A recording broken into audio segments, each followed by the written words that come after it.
Personally, for me, one of the best things about Seoul is its awesome parks.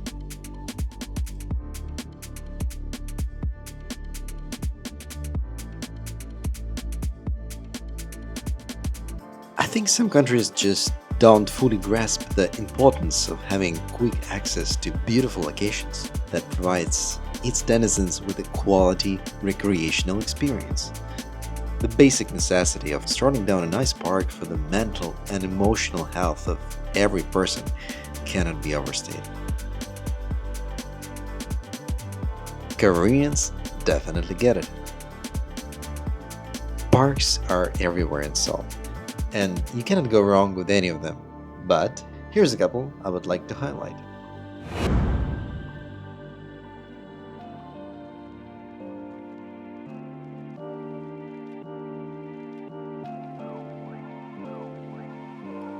Located in the northeastern part of the Seoul, Dream Forest Park is the fourth largest park in the city. And it has a couple of neat features, like an observatory viewpoint and a deer reserve.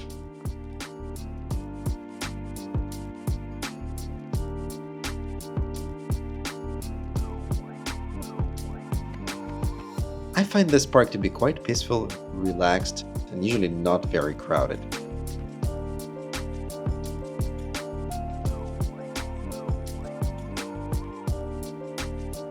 Now, one of the nice things you can do in here is sit on this bench and enjoy the company of those snouts.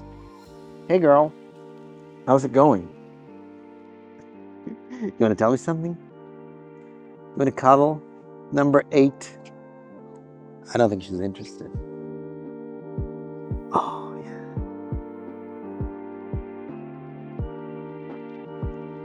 You like the ears more? Okay. Me and number 5, we are friends from now on.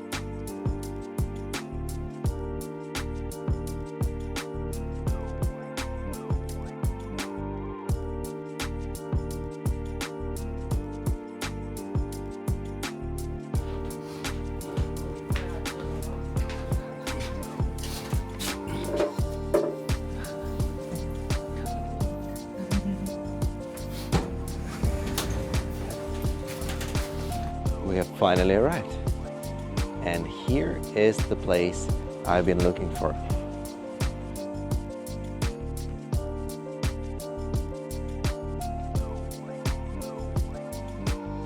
Come on, babe. Oh, finally.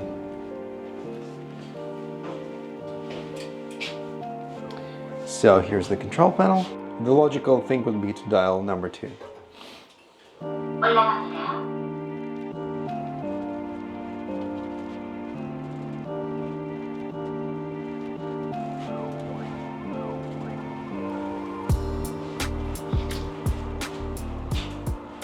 Definitely getting there.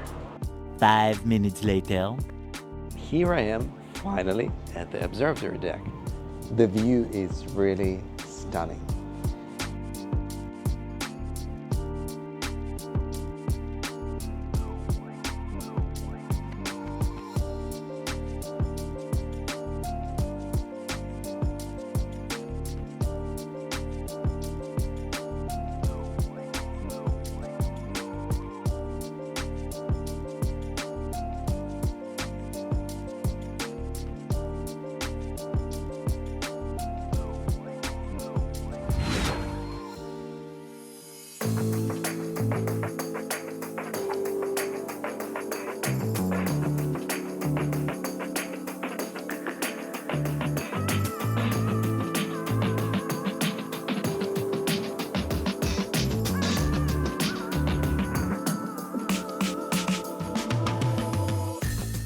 This massive park has everything.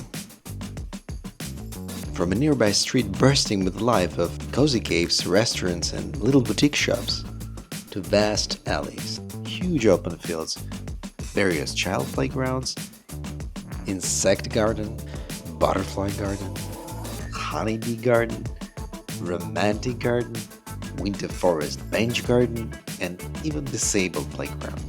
Yes, they thought about those poor lads too.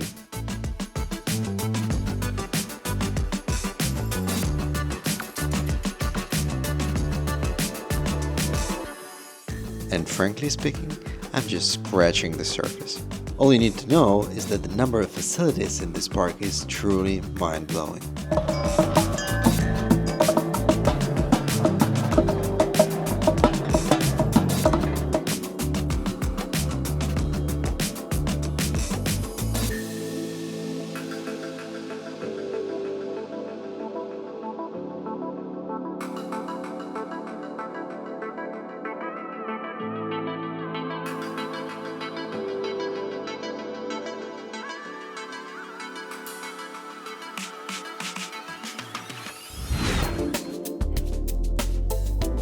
Bookstores.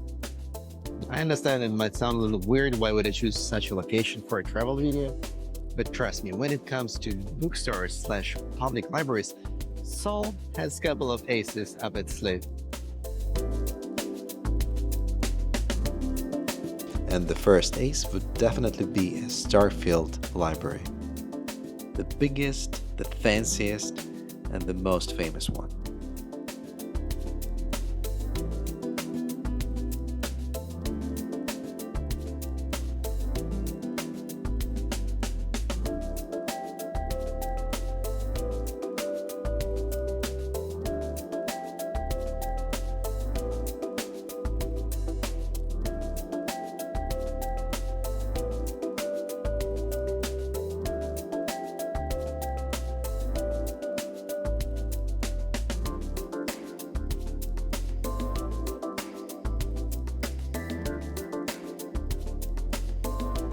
This library, located in the heart of Seoul Coex Mall, was opened in 2017.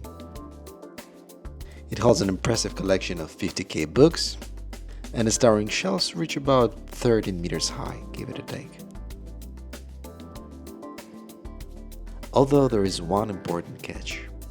Despite a reasonable expectation of a library being utilized as a library, that might not hold entirely true with this one. People come here mainly not to read, but to take selfies. Even if you might think they do actually read at first glance, look around for their friend taking pictures. Koreans are the most selfie-obsessed nation I have encountered, so there is no surprise here. And let's be frank, who would not want to take selfies in such unique location? There is nothing wrong with pulling on a smile. And reading is overrated, anyway. Now this library looks more like a weird bucanistic spaceship.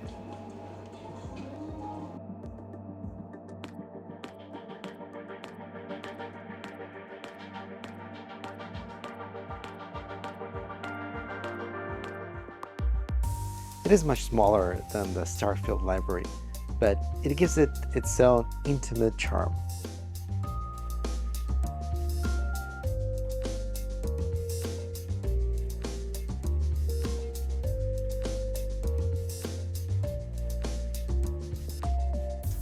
And also, I don't see so many people taking selfies. They mostly come for the books here.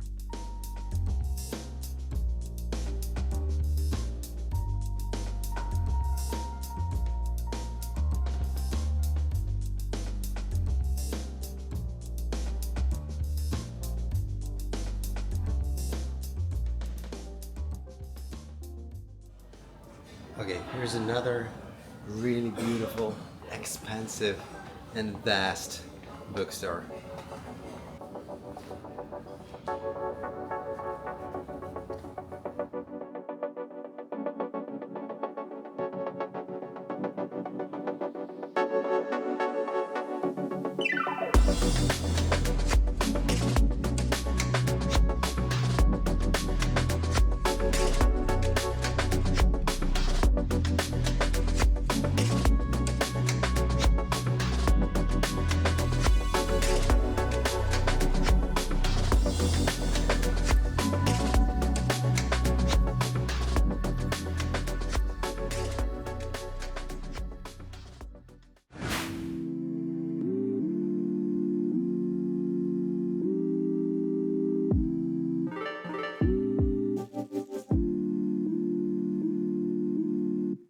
DDP is short for Dongdaemun Designer Plaza. And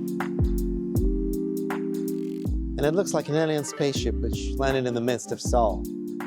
It has a restaurant, a bunch of designer shops, obviously, and some weird exhibition. I don't know if you can dig this art. I mean, it looks colorful, flashy, and also meaningless. But still a good place to take some selfies, right?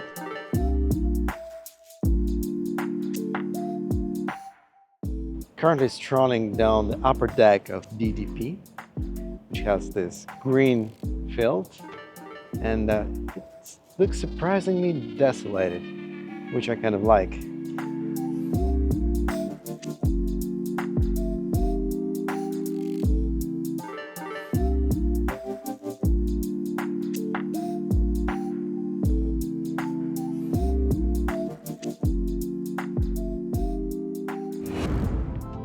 Okay, so this awesome place is known as Seoullo 7017, which sounds like a cyberpunk movie title.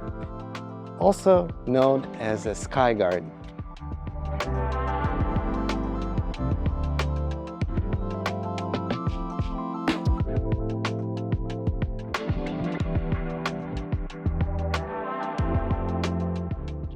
This structure was originally created in 1970s as a regular overpass bridge, but in time it deteriorated and was deemed unusable, and they closed it. But in 2000-ish, the Seoul metropolitan government decided to resurrect the structure. So they hired a Dutch architectural firm to actually design this place. And it reopened in 2017, hence the name, Seoullo 7017.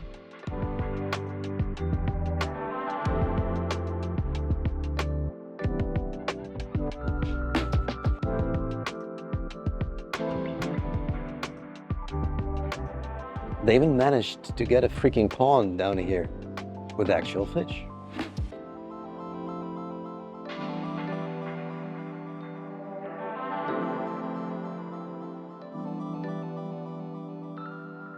So this sky bridge spans across the distance of 1 kilometer and hosts about 24,000 various plants.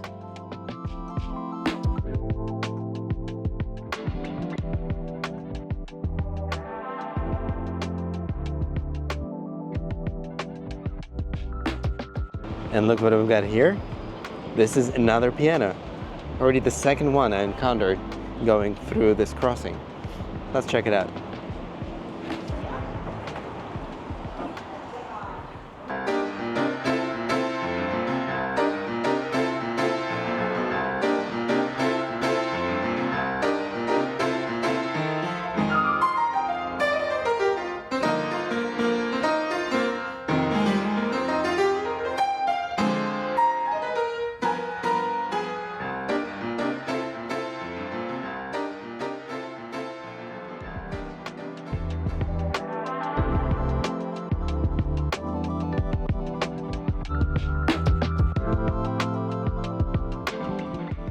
And yes, at nighttime, this bridge brings out a whole different vibe. Flashing neon lights and bright colorful screens that project their images everywhere around.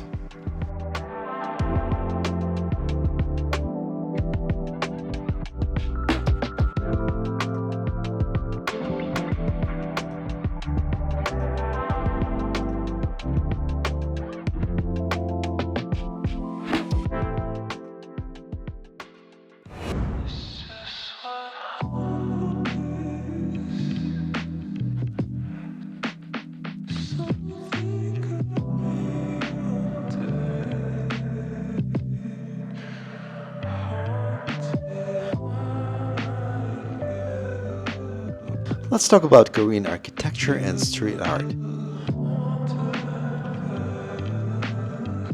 How do I put it? It's quite bizarre. Most of the time, it's really hard to figure out the intention behind the selected structure. I guess they are just here for the pleasure of our eyes and the artistic self-expression of Koreans.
Okay, here it is.